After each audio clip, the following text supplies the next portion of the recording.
Est-ce que tu savais que les inégalités sociales de santé apparaissent avant la naissance et se creusent pendant l'enfance?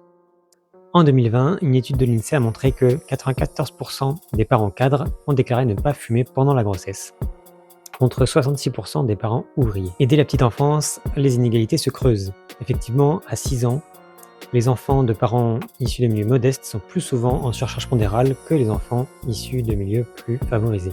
Et les inégalités continuent de se creuser durant toute l'enfance, car les enfants issus de familles favorisées ont accès à un certain nombre de facteurs que l'on appelle protecteurs, comme par exemple l'accès à une meilleure alimentation, l'accès également à des activités extrascolaires et notamment sportives, mais également plus d'accès à la culture. On voit également sur le schéma suivant une forte corrélation entre le niveau de diplôme des parents et le niveau d'exposition des enfants aux écrans. En effet, on voit ici que pour un enfant de 10 ans dont les parents ont un diplôme universitaire de 2e cycle, passe en moyenne 2 heures par jour devant les écrans, contre près de 2h30 voire 3 heures pour des enfants issus de parents ayant des niveaux bac ou inférieurs. De plus, ce rapport indique que chez les CM2 et chez les 3e, il est moins fréquent pour les enfants issus de familles plus modestes d'aller consulter un dentiste à titre préventif. Enfin, et dernier chiffre, les enfants en éducation prioritaire ont 2 fois plus de troubles de la vision non corrigés que les autres.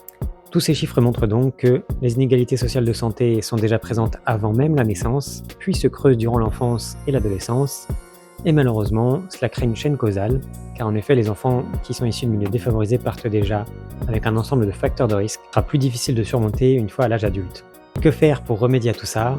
Eh bien, il y a plusieurs pistes d'action, et notamment la première qui est d'accompagner les jeunes parents en suivi prénatal et postnatal avec ce qu'on appelle de l'éducation pour la santé. Ensuite, on pourrait imaginer également investir massivement dans la petite enfance, avec plus de modes de crèche, plus de modes de garde, et des métiers qui soient plus valorisés dans ce secteur. J'espère que cette vidéo vous a plu, n'hésitez pas à liker et à vous abonner si vous voulez en apprendre plus sur la santé publique.